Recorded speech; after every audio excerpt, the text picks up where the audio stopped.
there's always the threat of you fleeing after I call you out. I made sure to include the current time and location on my anonymous tip. I don't give a shit about money.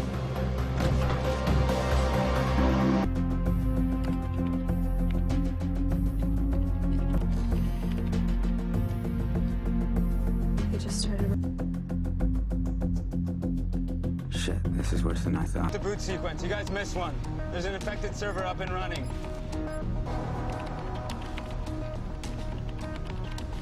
The backup. Need to redirect the traffic. Need to.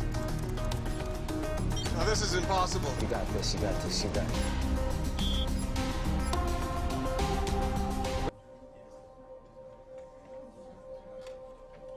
Agents claim that Colby either used hacking groups or worked in conjunction after a long and exhaustive investigation. Sources Hello Brovers, mengisi konten kita yang recap series. Kali ini gue bakal nge-recap series yang requestnya banyak banget dah pokoknya. Yes, kita bakal recap series Mr. Robot yang bahkan menurut gue ini menjadi series yang bertemakan hacker paling mind-blowing di dunia cu. Udah gitu series ini dibintangi oleh Rami Malek, yaitu si siapa namanya tuh yang main Bohemian Rhapsody. Lupa pokoknya. Oh si ini Freddie Mercury, si eta boy yang baru ingat. Nah Mr. Robot ini bercerita tentang Elliot Alderson, seorang pemuda yang tinggal di New York City dan bekerja sebagai ahli keamanan maya di Allsafe atau perusahaan Allsafe. Ia mengalami kegelisahan sosial atau anxiety, terus juga ada gangguan identitas disosiatif dan depresi klinis. Karena itu jalan berpikir Elliot tampaknya sangat dipengaruhi oleh paranoia dan delusional. Ia berinteraksi dengan orang lain dengan cara meretas mereka. Dengan kemampuannya itu, ia kadang main hakim sendiri atau cyber vigilante. Elliot ini akhirnya direkrut oleh seorang anarkis hacker yang cukup misterius identitasnya yang biasa dipanggil Mr. Robot. Ia kemudian bergabung dengan kelompok aktivis juga bernama F Society. Cuman aktivisnya tuh aktivis hacker gitu ya. Salah satu misi mereka adalah memutihkan semua utang konsumen dengan menghancurkan data milik salah satu perusahaan terbesar di dunia yang bernama E-Corp atau Evil Corp. E-Corp ini merupakan klien terbesar Allsafe. Ini series pokoknya rada jelimet edan, jadi pasang handsfree kalian baik-baik untuk recap kali ini. Dan jangan lupa di subscribe dulu dong, aktifkan juga loncengnya, kemudian share ke akun media sosial kalian, karena menurut gue nih series kayaknya nggak ada sama sekali cuy yang bahas. Gue juga sempat riset kemarin, ternyata benar-benar nggak ada cuy yang bahas, karena ya mungkin itu tadi ya, terlalu jelimet. Kalau sudah, mari kita mulai recap alur cerita series Mr. Robot episode 1 season 1 and welcome back to Clip on X series. Episode 1 ini dibuka dengan suara dialog dari tokoh utama kita yang bernama Elliot. Di sini Elliot menjelaskan kalau dia itu tahu bahwa ada sekelompok konglomerat yang duduk di kursi mereka dan berdiskusi untuk diam-diam menjalankan dunia. Kemudian dilanjut dengan diperlihatkannya Elliot yang sedang berada di MRT jurusan Cipete. Kemudian di sisi gerbong ada dua orang pria yang saling berbisik seolah-olah sedang membicarakan si Elliot ini. Elliot pun di sini merasa menyesal mengapa ia tidak datang ke pesta ulang tahunnya Angela. Kemudian kita flashback ke saat di mana Elliot ini memutuskan untuk tidak menghadiri acara ulang tahunnya Angela, di mana si Elliot ini sedang berada di sebuah restoran fast food gitu. Ia pun menghampiri seorang pria bernama Rohit Mehta. Namun si Elliot ini memanggilnya Ron. Di sini Elliot bisa tahu semuanya dari mulai Rohit ini mengganti nama menjadi Ron setelah membeli kedai Ron's Coffee, kemudian sudah memiliki 16 cabang dan akan bertambah 8 cabang lagi dalam waktu 3 minggu. Dari sini kita bisa tahu pria sejenius apa Elliot ini. Si Elliot juga menjelaskan kalau ia sudah sering kesini karena internetnya cepat, kisarannya gigabit gitu, dan ia memutuskan untuk menyadap semua lalu lintas jaringannya si Ron ini. Di sini Elliot menemukan tindakan kejahatan yang dilakukan Ron, di mana Ron ini mempunyai situs website bernama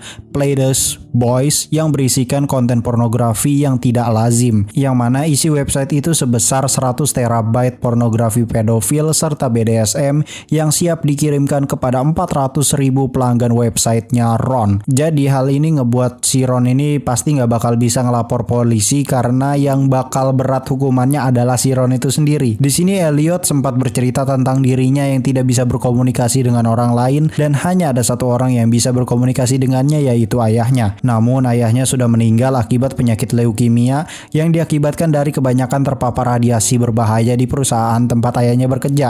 Namun, Elliot belum berhasil membongkar kedok perusahaan itu hingga saat ini. Di sini Ron mengira kalau Elliot ini sengaja melakukannya untuk memeras uangnya si Ron. Akan tetapi ia salah karena Elliot sama sekali tidak peduli dengan uang. But there's always the threat of you fleeing after I call you out. I made sure to include the current time and location on my anonymous tip. I don't give a shit about money. Kemudian title Mr. Robot pun muncul. Yoi, buset anjing, baru opening gelo. Kemudian kita kembali lagi ke sesaat si Elliot ini sedang di MRT jurusan Cipete, yang mana si Elliot ini sangat dibenci oleh para cybercrime karena hanya dialah yang bertindak sebagai cyber vigilante untuk memberantas kejahatan dengan caranya sendiri. Singkat cerita, Elliot pun tiba di kantor ia bekerja yang bernama All Safe. Elliot pun dipanggil oleh bosnya yang bernama Gideon terkait pertasan lagi yang akan menjadi tugas dari Elliot untuk mengamankan server. Di sini si Angela ini sangat marah dengan Elliot karena Elliot tidak menghadiri pesta ulang tahunnya karena seperti yang tadi diceritakan kalau Elliot itu sedang bertindak menangkap admin bokep. Di sini kita diperlihatkan kalau Elliot itu sebenarnya datang walaupun telat dan hanya mau melihat Angela dari jendela kafe saja. Beberapa saat kemudian pacarnya si Angela datang yang bernama Ollie dan Elliot pun meninggalkan mereka. Sepulang kerja, Elliot menghadiri konsultasinya dengan seorang psikolog cantik yang bernama Krista. Yang mana si Elliot ini bahkan bisa mengetahui password dari Krista dan bisa mengetahui kalau Krista ini sudah lama bercerai 4 tahun yang lalu, kemudian dekat dengan beberapa pria. Di sini Elliot keceplosan soal rasa kesepian yang dialami Krista hingga akhirnya jatuh hati ke Michael. Sedangkan Krista sendiri tidak pernah memberitahu hal apapun yang berkaitan dengan masalah pribadinya. Krista kemudian bertanya apakah Elliot datang ke pestanya Angela. Elliot pun menjawab kalau ia bahkan mendapatkan nomor ponsel seorang wanita yang menyukai novel Hunger Games. Jelas yang ia maksud justru adalah Krista itu sendiri. Berlanjut di keesokan harinya di mana si Elliot ini didatangi oleh pacarnya Angela, Ollie, yang mengajaknya makan bersama karena menurutnya hubungan Elliot dengan Ollie sangat canggung. Di sini kita diperlihatkan sekali lagi skill hackingnya si Elliot ini yang dapat dengan mudah membobol kata sandinya Ollie, bahkan membongkar semua kedok dan niat jahatnya yang mana ia sudah berselingkuh dengan seorang perempuan bernama Stella. Namun seperti biasa jika orang terdekat si Elliot yang dibuka kedoknya, si Elliot ini enggan membongkarnya secara belak-belakan. Bahkan menurutnya si Ollie ini terlalu idiot untuk menjadi orang jahat. Beberapa saat kemudian kelompok konglomerat E-Corp atau Evil Corp datang, yang mana mereka ini merupakan perusahaan jahat yang ingin menguasai dunia. Bahkan sekarang saja sudah mulai tersebar brand Evil Corp di segala sisi. Kemudian Elliot dihampiri oleh salah satu petinggi E-Corp yang bernama Terry Colby sebagai direktur teknologi. Kemudian ia juga disapa oleh seorang pria bernama Tyler Wellick. Malam harinya Elliot pun pulang ke rumahnya sekalian ngasih makan cupang avatarnya. Setelah itu ia pun menangis di pojokan kosan seperti sad boy Citayam pada umumnya. Ia juga di sini sangat depresi karena kekerasan yang dia alami pas masa kecil. Maka dari itu ia mengkonsumsi narkoba jenis morfin yang ia gunakan sesuai dosis agar tidak kecanduan. Beberapa saat kemudian temannya datang memberikan stok morfin yang baru dengan harga yang sesuai. Temannya pun mengajak Elliot untuk sebat ganja gratis miliknya hingga akhirnya mereka mantap-mantap sambil kobam-kobam gak jelas. Tak lama setelah Elliot bucat di jero, ia mendapatkan notifikasi yang mana Krista si psikologisnya itu sedang bersama dengan Michael Hansen yang merupakan pria misterius yang ia dapatkan di datanya Krista. Ia pun memantau dari kejauhan si Krista yang sedang dinner dengan Michael di sebuah kafe. Namun di seberang jalan terlihat pria misterius yang dari awal suka mengikuti Elliot saat di MRT tadi. Saat si Michael ini pergi, Elliot langsung melapor kalau kuncinya itu ketinggalan di taksi yang ditumpangi Michael. Ia pun membuntuti si Michael ini setelah naik taksi, yang kemudian ia beralasan untuk meminjam ponselnya HP-nya agar ia bisa menelpon ibunya. Di sini ia melihat aplikasi eCorp yang sudah terinstal di HP itu. Ia pun menelpon ponselnya sendiri agar mengetahui nomornya Michael. Tak lama kemudian si Angela menelpon untuk meminta Elliot datang ke kantor Allsafe sekarang juga. Saat sampai di kantor, Angela bilang kalau mereka sudah rugi 13 juta dolar atau sekitar 182 miliar rupiah. Di sini si Elliot mengeluarkan skillnya dalam mengalahkan sang hacker itu.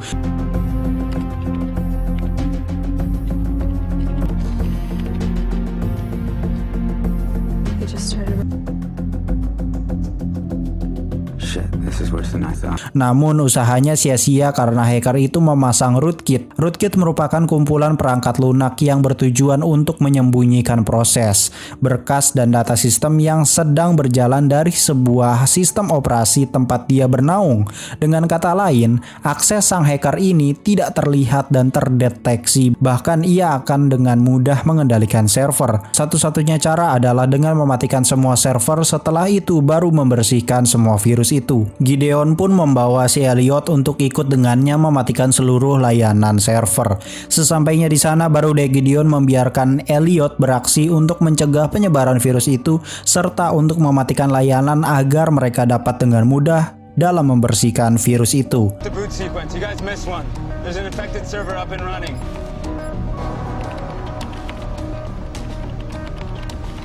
The backup. Need to redirect the traffic. Need to. Now this is impossible. You got this. You got this. You got it. Akhirnya mereka pun aman dari virus itu. Saat ruang kendali sepi, Elliot berusaha untuk mencari jejak sang hacker dan ternyata sang hacker sengaja meninggalkan jejak, yaitu F Society, yang mana sang hacker ini memohon pada si Elliot untuk tidak menghapusnya. Dan di sini Elliot pun sengaja tidak menghapusnya serta Elliot mengatur ulang akses ke direktori utama agar ia bisa menggunakannya tanpa ada seorang pun yang tahu. Saat berada di jet pribadinya Gideon, di sini Gideon itu kayak secara random aja gitu ngaku kalau dia itu gay. Anjing, kata gue jelas pisan anjir. Di sini si Elliot berjanji kalau dia akan mencari si hacker itu. Saat sedang berada di MRT jurusan Haji Nawi, Elliot ini dihampiri oleh seorang pria yang mengajaknya berdiskusi di mana pada bajunya itu tertulis Mr. Robot. Dan ternyata pria itulah sang hacker yang baru saja meretas hancur perusahaan Allsafe tadi, dan dia juga yang memohon pada Elliot untuk tidak menghapusnya. Saat berada di stasiun, si pria ini menjelaskan kalau dia ini anak dari seorang pencuri dan lain-lain sebagainya, ya seperti abang-abangan pada umumnya aja lah yang sering bercerita kehidupan lengkap dengan rokok Magnum.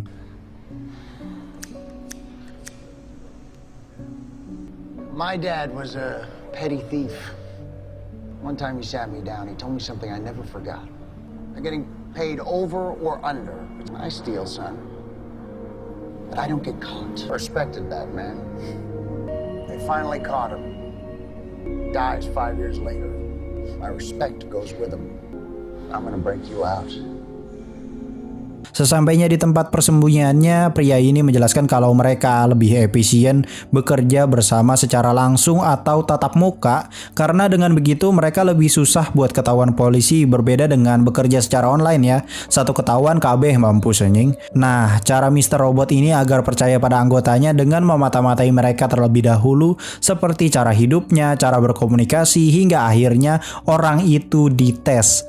Kasus hack semalam di Allsafe merupakan tes khusus untuk Elliot agar bisa bergabung. Sepulang dari markas Mr. Robot, si Elliot ini masih nggak percaya gitu kan apa yang ia alami dari mulai ada kasus hack, kemudian ada abang-abangan nyamperin, ternyata dia ini direkrut. Sesampainya di kosan, ternyata di depannya sudah ada Angela yang menunggu Elliot karena ia ingin berterima kasih pada Elliot yang sudah menyelamatkannya dari pemecatan. Dimana si Angela ini mengajak Elliot untuk menonton film bersama Back to the Future. halus, ini baru nih namanya simbiosis mutualisme gitu kan.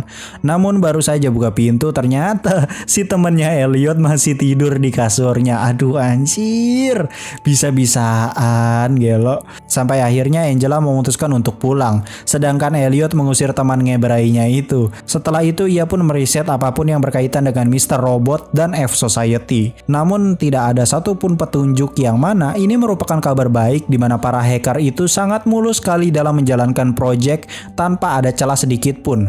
Elliot yang kagok dan pun memutuskan untuk datang lagi ke markasnya Mr. Robot. Sesampainya di sana ia bertemu dengan seorang perempuan bernama Darlene yang ternyata dialah sang pembuat rootkit itu yang menghancurkan Allsafe semalam. Tak lama dari itu Mr. Robot pun datang. Mereka pun mengobrol di biang lala soal sistem-sistem para konglomerat anjing yang menggerakkan dunia. Tell you why you're really here. Something you can't explain.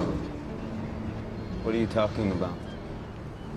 It hasn't been real since we got off the gold standards. And Elliot, we are on the verge. What if you could take down one conglomerate? Too big to fail doesn't even come close to describing it. Everyone would lose their money. Di sini Mr. Robot menjelaskan bahwa mereka ingin menjatuhkan E-Corp juga sama seperti si Elliot. Maka dari itu Mr. Robot memberitahu bahwa besok Allsafe akan kedatangan tamu FBI untuk menganalisa kejadian itu. Nah, saat itulah si Elliot ini ditugaskan untuk memasang alamat IP dari Terry Colby yang merupakan direktur teknologi Evil Corp. Dengan begitu Terry akan terjebak dengan kejahatan perusahaannya sendiri. Menurut Mr. Robot, para konglomerat itu nggak harus dibunuh. Mereka harus dipretelin satu persatu yang membuat mereka nanti tidak berdaya lagi. Sepulang dari sana si Elliot berusaha mematangkan niatnya untuk menjatuhkan Terry Colby. Dari mulai persiapan peralatan hardware sampai software ia siapkan juga. Ini semua demi menghancurkan perusahaan iblis itu hingga rata dengan tanah dengan cara perlahan. Saat ia sudah meeting dengan para FBI serta petinggi E-Corp perihal penyerangan hacker itu, ternyata Terry ini sangat tidak menyukai kinerja dari si Angela karena menurutnya Angela lah yang terlalu ceroboh. Di sini Terry pun diberikan alamat IP yang sudah disetting menjadi alamat IP-nya sendiri untuk menjatuhkannya di mata FBI. Namun usahanya si Elliot itu sia-sia. Sudah lebih dari 19 hari tidak ada kabar sedikit pun yang berkaitan dengan pelaku peretasan Allsafe, padahal sudah jelas-jelas itu adalah alamat IP milik Terry Colby. Elliot juga kebingungan gitu kan saat datang ke markas Mr. Robot karena ternyata sudah jadi tempat kosong lompong tanpa ada seorang pun yang tinggal di sana. Ia pun mulai mencari tahu mengenai Krista yang sedang dekat dengan pria bernama Michael, di mana si Elliot ini menyamar menjadi pegawai bank yang menelpon untuk meminta alamat dan beberapa kata kunci lainnya untuk memecahkan kode sandi milik si Michael dengan sistemnya itu. Namun yang terjadi adalah sistemnya tidak mampu memecahkan kata sandinya itu. Berarti si Michael ini bukan orang biasa cuy, karena dia memalsukan identitas aslinya. Elliot pun memutuskan untuk menemui Michael saat ingin dinner dengan si Krista. Di sini Elliot menjelaskan motif dan kedok dari si Michael ini yang ternyata sudah mempunyai istri, namun Krista tidak mengetahui hal itu, yang mana si Elliot jelas mengancam Michael untuk jujur pada Krista dan meminta imbalan anjingnya Michael yang bernama Flipper. Saat ia sedang konsultasi kembali dengan Krista, di sini ia menyadari kalau Krista sedang sangat sedih, yang mengartikan Krista sudah mengetahui kedok dari Michael ini. Namun Krista tetap menasehati si Elliot untuk menemui si Angela soal rapat kemarin. Ia pun langsung benar-benar menemui Angela. Namun ternyata Angela justru kesal dengan Elliot karena ia membelanya dan bukan kesal karena menyalahkan Elliot ya. Tak lama dari itu pun berita besar muncul. Claim that Colby either used hacking groups or worked in conjunction after a long and exhaustive investigation. Sources were in part tied to Colby's terminal. Yes, alamat IP yang di-custom oleh Mr. Robot dan disetting oleh si Elliot ternyata berhasil menjebak Terry Colby yang menjadi tersangka utama peretasan waktu itu. Dan satu konglomerat Evil Corp pun jatuh. Wah anjing, bisa gitu ya anjir, konglomerat raksasa loh. Tapi dengan mudahnya gitu kan bisa dijebak oleh Elliot dan Mr. Robot. Jelas di sini Elliot sangat senang sekali dengan tertangkapnya Terry Colby. Namun beberapa detik kemudian Elliot dibawa oleh sejumlah pria untuk untuk pergi ke sebuah tempat. Sesampainya di sana ia terkejut gitu kan melihat beberapa konglomerat lain yang berada di sana dan ternyata yang mengundangnya ke situ adalah Tyrell Wellick, sang direktur muda teknologi dari perusahaan E-Corp. Dan episode 1 pun berakhir. Gelo anjing. Baru episode 1 loh cuy, keren pisan. Wah ini pertanda ini mah rame sampai episode berikutnya. By the way, gue untuk recap series ini tuh nggak kayak Lupin kemarin ya. Kalau kemarin kan gue tonton dulu tuh sampai habis gitu kan. Kalau ini kagak cuy, satu episode script ditulis gue record. Jadi gue masih belum tahu kelanjutannya dari si nasibnya si Elliot ini di episode 2 nanti ya. Dan khusus untuk series ini kayaknya gue bakal uploadnya tuh kayak seminggu 3 kali atau seminggu 4 kali. Nggak satu hari satu video karena ya cukup gimana ya, cukup jelimet gitu dan juga durasinya panjang banget cuy. Jujur satu episodenya itu 1 jam 10 menit atau 1 jam 20 menit. Udah kayak satu film sendiri gitu bro. Jadi ya mohon pengertiannya aja. Pokoknya kalian harus subscribe dulu dong. Aktifkan juga loncengnya tuh, yang paling penting lonceng biar kalian gak ketinggalan notifikasi. Jangan lupa follow akun Instagram Clip-on-X dan juga TikToknya Coksu untuk konten-konten lainnya. Gue Clip-on-X pamit undur diri and I'll come see you next time.